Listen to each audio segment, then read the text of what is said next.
ऐसे में आप सरकार से क्या मांगते हैं? सरकार से यही मांगते हैं कि हमारा गुजारा सही से हो, हमको दूसरा कुछ नहीं चाहिए कि हमारा किसी का मांग के पास हमारा पूरा नहीं होना चाहिए। ये ओर से करते हैं। हमारी हालत ऐसी हो गई है कि हमको लोन निकालना पड़ रहा है और ये दिवाली को लोन निकालो तो अगली दिवाली चुकाना तो वही लोन के वेकेशन आया तो फिर से लोन निकालो, फिर से चुकाओ। हमारी हालत हो गई ऐसी हो गई है और हम नमस्कार, स्वागत है आपका हमारे अपने चैनल द नया भारत टीवी न्यूज़ में। मैं विनोद शिंदे आपका हार्दिक स्वागत करता हूं। दोस्तों, आज हम आए कतारगाम विस्तार में।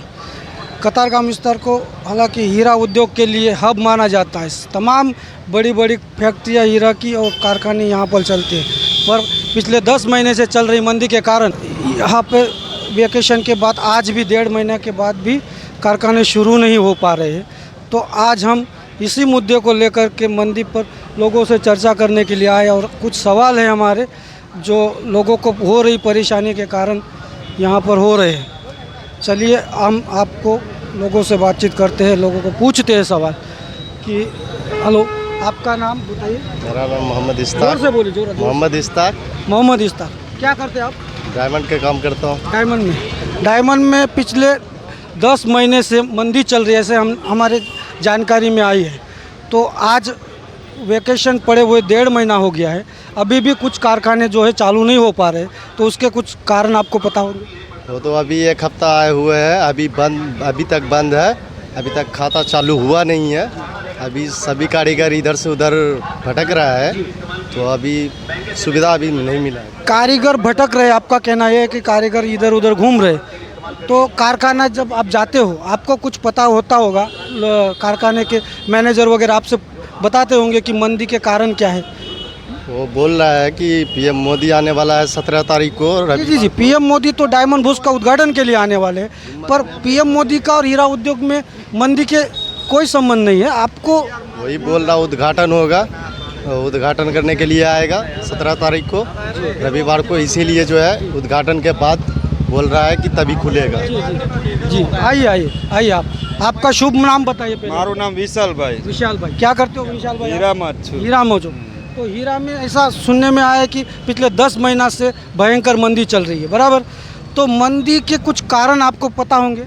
એ તૈયાર માલ વેચાતો નથી ને કાચો માલ મોંઘો થઈ ગયો ऐसा क्यों है? ને હવે ઈ ઉપરથી હોય, આપણું એમાં કાંઈ ન હોય। ऊपरती हो तो आपको मैनेजर वगैरह तो बताते होंगे ना कि मंदी किस वजह से है। હીરા નથી હમણાં, ઉપર માલ નથી વેચાતો એટલે हाँ, काचा माल नहीं। કાચા હીરાની રફ નથી ને એટલે ઈ કે હમણાં બંધ રાખવાનું છે અને હજી આ આખો મહિનો કાંઈ નક્કી નથી। 10% કારખાના ચાલુ થયા છે। आप कहिए, क्या कहना चाहोगे आप मंदी पर?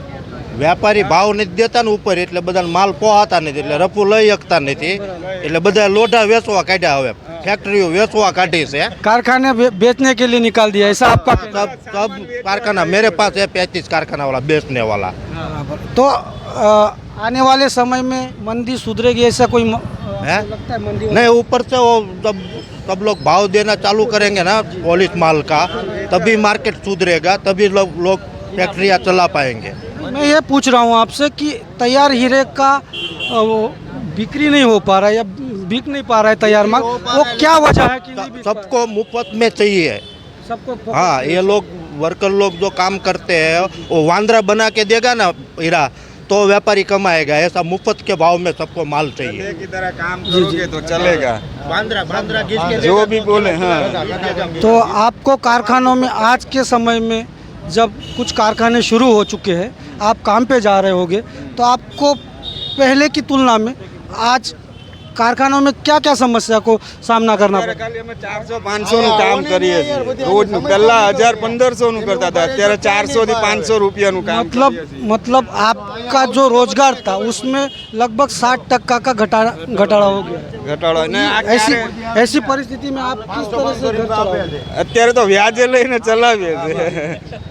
વ્યાજ વાળા માથું ખાય। ખાવાના ફોફા છે, ખાવા નથી ખાઈ શકતા। મંદીનું વાતાવરણ 2 વર્ષથી મંદીનું વાતાવરણમાં અમે હેરાન થઈ ગયા છે। રૂમના ભાડા ને બધું બાકી છે, વ્યાજેવા પૈસા લાવીને બધું ચલાવીએ છીએ, કાંઈ છે નહીં। શું કરવાનું કયો? આપણે જે રત્ન કલાકાર ભાઈઓ છે, લગભગ 25 લાખ જેટલા રત્ન કલાકાર સુરતમાં કામ કરી રહ્યા છે। ડાયમંડ વર્કર यूनियन ना प्रेसिडेंट पाए होते ना, हमें गया था, हम लोग खुद गए थे वहाँ पर। उनसे भी पूछा कि आप रत्न कलाकारों की हितों आर्थिक हितों की रक्षा के लिए क्या कर रहे हैं। हमने उनसे सवाल किए। उनका कहना यह है कि हमने कलेक्टर साहब को और सरकार श्री को निवेदन दिया कि रत्नदीप जैसी योजनाएं बनाए, आर्थिक पैकेज जाहिर हो रत्न कलाकारों को, पर वो जमीनी स्तर पर हमें दिखाई नहीं देता है। आपका इसके ऊपर कोई અમને કોઈ જાતનો લાભ નથી મળતો, કાંઈ લાભ નથી મળતો કોઈ વસ્તુનો, કે નથી અમારી પાસે કોઈ કાંઈ પૂછવા આવ્યું, કાંઈ નથી. તો એસોસિએશનવાળા બધા એસોસિએશનમાં એમ કહે છે કે આ બધું ભાવ વધારવાનું અને પછી થોડા દિવસ પાસે એ પૈસા ખાઈ અને પછી ઠરી જાય છે એ લોકો. बराबर। પૈસા मैं ખાઈ જાય છે. ऐसी बातें मैंने कुछ कारीगरों से, रत्न कलाकारों से सुनी है कि वो लोगों का रत्न कलाकारों का मानना ये होता है कि बड़े बड़े जो लोग हैं एसोसिएशन में बैठे, वर्कर यूनियन में बैठे, ये लोग आपस में डील कर लेते हैं, पर ज़मीनी स्तर पर कारीगरों के लिए कोई भी ऐसा काम नहीं किया जाता जो कारीगरों के आर्थिक हितों की रक्षा हो सके। वो सब गरीब मजदूर है, कोई किसी का कोई सुनता है नहीं, मंदी का वातावरण करके दबाते रहते हैं, काम नहीं होता है, अभी भी काम नहीं होता है, कोई किसी का काम होता है। और एसोसिएशन वाले बोलते हैं कि हमारे साथ में तुम जुड़ जाओ, लेकिन कोई जुड़ता है नहीं। हम उनके साथ में जुड़ जाते हैं, फिर भी वो क्या बोलते हैं, 10-15 दिन होने के बाद में सब पूरा हो जाता है, क्या वो पैसा खा के बैठ जाते हैं, हमारे को तो कुछ आता भी नहीं है। तो एक कारीगर के तौर पर या रत्न कलाकार के तौर पर जब आप हीरा उद्योग से जुड़े हुए ऐसे में आप सरकार से क्या मांगे करोगे? हीरा उद्योग में आप लोग सभी काम करते हो, आज इनका कहना है कि हीरा कारखाने में तमाम कारीगरों का शोषण किया जाता है।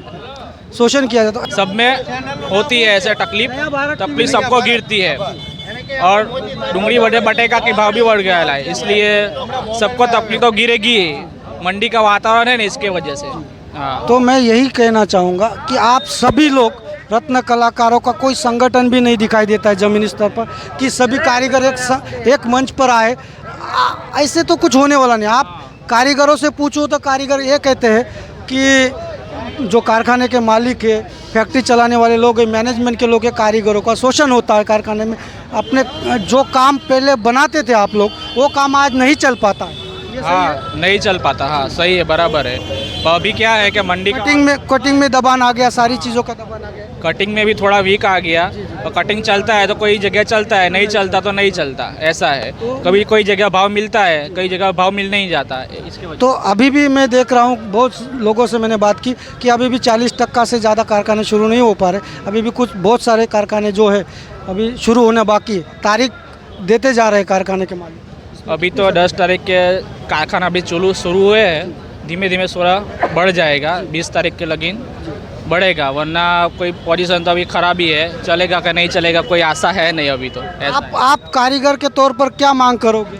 मैं तो कोई मांग करूंगा नहीं, क्योंकि मैं तो आपकी जो समस्या है आप सरकार के समक्ष रखिए, तो सरकार को समझ, क्योंकि वहाँ तक लोगों की बात जाएगी तभी ना सरकार को जो देना है वो दे सकते हैं। हम तो कुछ बोल नहीं सकते, हम तो आम आदमी है। इसके यही कहूँगा, आम आदमी भी बहुत ताकतवर होता है, पर उसको एक मंच पे आना ज़रूरी होता है। सही है, लोग जब जी हम तो बोल ही रहे, हम तो सारी चीज़ों को कवर करें। देखिए वैकेशन से पहले भी जो मंदी होती तो भी हम घूम घूम के, क्योंकि मैं खुद 20 साल हीरा घस चुका हूँ, आटपेल का कारीगर था मैं हीरा उद्योग से जुड़ी हर वो सवाल, हर उस समस्या को कवर करूँगा, हर उस मुद्दे को उठाऊँगा। अब हाँ पूरा हाँ, तो आज यहाँ से भी हम जो 17 दिसंबर को डायमंड बुश का उद्घाटन होने वाला है, मोदी साहब वहाँ आने वाले, वहाँ के जो चेयरमैन है डायमंड बुश के लालजी भाई पटेल, उनसे भी हमने बात करने की कोशिश, उनसे भी बात करने वाले कि आप लोग इतनी बड़ी इमारत बना के क्या कर लोगे, जब ज़मीनी स्तर पर कारीगर को ही आप खुश नहीं कर पा रहे हो। कारीगर की हालत इतनी बेकार हो चुकी है, वो लोन से परेशान है, EMI से परेशान है, ये तमाम सवाल उसके सामने है।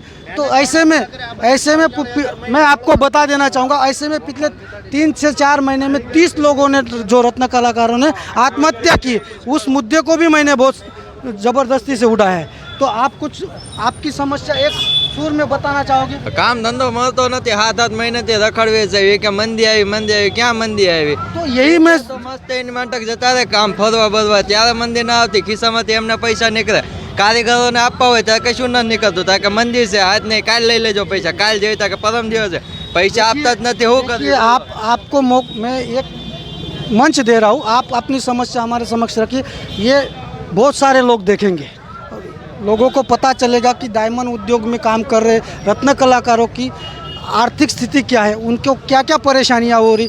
इन सारे सवालों को आप जब तक लोगों के समक्ष नहीं रखोगे तो लोगों को तो यही लगेगा कि सही चल रहा है सब कुछ, सरकारों को यही लगेगा, नेताओं को यही लगेगा। आप अपने विस्तार के कारपोरेटर से मिलिए, 10, 15, 20 लोग मिलके मोदी जी को इतना ही दरखास्त दिया कि हमारे लिए कुछ करे, रत्न कलाकारों के लिए। सब धंधों में सब मोदी जी सब कुछ करते, ये रत्नाकार का, ये हीरे का, रत्न कलाकार का, सबका उसके लिए भी कुछ उनको भी करना चाहिए। सब धंधों में उन्होंने परिवर्तन लाया है, सब सड़कें सब वो बनाया है, लेकिन जो सड़कों पर चलने वाले इंसान है, मजदूर लोग, उनके लिए कुछ नहीं किया है। तो यही सब चलता है, संचालय है, कापलाइन है, सब में थोड़ा थोड़ा चलता है। हीरा में ऐसा क्यों होता है, डायमंड में ही पैसा नहीं मिलता? क्यों नहीं मिल पाता? वही तो बात है, वो कोई बोलता है कि पैसा नहीं आता, पैसा नहीं है। अभी सेठ के पास बोलेगा भाई 2000 दो मेरे को, सेठ बोलता है कि कल ले जा, परसों ले जा, ऐसा ही टाइम। मैंने तो सुना है हीरा उद्योग में बड़े बड़े जो सेठिया है उन्होंने बहुत सही पैसा कमाए, कारीगर को देने में क्या दिक्कत है? ऐसा नहीं, कारीगर की वजह से, अभी कारीगर है तो सेठ है, बाकी कारीगर नहीं है तो सेठ कहाँ से होगा? सेठ थोड़ी हीरा घिसेगा। दीपावली के वैकेशन में कारीगरों को कुछ बोनस वगैरह दिया जाता है? बोनस दिया जाता है, फिर वो कितना देगा? 500 देगा, 1000 देगा, 10,000 या 5,000 तो वो देगा ही नहीं, वो खुद का नुकसान थोड़ी कर। दूसरे सेक्टर में काम करने वाले वर्कर्स को जितना सैलरी होता है उतना ही बोनस। अभी सेठ बोलते हैं कि वहाँ पे धमाल चल रही है, वहाँ पे धमाल चल, कहाँ पर धमाल चल रही है? ये हाँ सॉरी, ये फिलिस्तीन वाला युद्ध चल रहा है, वो युद्ध चल रहा है, उसकी बराबर वजह से ऐसा हो रहा है सर। अभी हीरा तो आता ही है, बराबर, हीरा नहीं आता ऐसा नहीं, हीरा नहीं आता होगा तो कौन सा खाना चालू रहता? अभी सही बात है, आप बड़ी कंपनी चालू है, धर्मनंदन चालू है, नहीं बड़े बड़े तो चालू है, छोटी मोटी इकाई थी जिसमें बड़ी संख्या में रत्न कलाकार काम करते थे। जो सेठ मजदूरी पे चलाता है ना, मजदूरी उसका तो चलता ही है, वो जैसे जैसे भी चलाता है। अभी छोटे कारीगर है उसको तो देता ही है कि भाई चलो खर्चा पानी देखिए देखिए भाई साहब, क्योंकि 25 लाख लोगों के रोजगार का सवाल है। 25 लाख लोगों में 25 से ज़्यादा है, ऐसा नहीं, ऐसा मोटा मोटी मैं ये आंकड़ा बता रहा हूँ क्योंकि मुझे डायमंड एसोसिएशन या वर्कर यूनियन से ये पता चला है, ये हमें पता चला है। ऐसे में आप सरकार से क्या मांगते हैं? सरकार से यही मांगते हैं कि हमारा गुजारा सही से हो, हमको दूसरा कुछ नहीं चाहिए, कि हमारा किसी के मांग के पास हमारा पूरा नहीं होना चाहिए। कि आज दूसरे सेक्टर में काम करने वाले वर्कर्स के लिए अनगिनत योजनाएं सरकार चलाती है, उनकी आर्थिक हितों की रक्षा के लिए बहुत सारी योजनाएं चलाई जाती है। ऐसी ही योजनाएं, रत्नदीप जैसी योजनाएं, आर्थिक पैकेज के तौर पर कारीगरों को कोई मुआवजा मिले मंदी के माहौल में, तो उनका घर चले, इसलिए सरकार से भी हम मांग करेंगे। डूंगળી બટેટાનો ભાવ વધી ગયો છે અને હીરાનો ભાવ ઘટી ગયો છે, આમાં હીરા કરે હું? हीरा में मंदी के कारण आपकी कमाई में घटाड़ा हुआ है, उसी कारण से दूसरे भी उद्योगों पे इसका असर हो रहा है। અરે ભાઈ સાહેબ ક્યાં બતાવે, દેખો સરકાર આપણી એ પ્રકારની અત્યારે હાલે છે એને મીડિયાની સામે આપણે રજૂ કરીએ ને તો કઈ સરકાર આપણો સહાય કરવાવાળા નથી, लोगों सरकार तक अपनी बात जब तक नहीं पहुंचेगी वो सरकार પોષેગે નહીં क्यों? तो यही हम चाहते हैं कि अपनी बात कोई भी आप भी मजदूर है, मैं भी मजदूर हूँ, देश सेवक है, सब कुछ है, मतलब मीनिंग ये प्रकार का है, सरकार के पास अपना कोई मीनिंग पहुँचता नहीं है। तो मैं यही चाह रहा हूँ, आपकी बातें, आपकी समस्याएं आप खुलकर रखिए। आप मीडिया वाले हैं ना, ये भाई मीडिया वाले, तो कायदेसर ये बात है कि जब वो अभी छुट्टी आएगी तो सब दौड़ के आएंगे, कोई मजदूर की बात नहीं सुनेगा साहब। मजदूर को एक होना पड़ेगा। मैं बोलता हूँ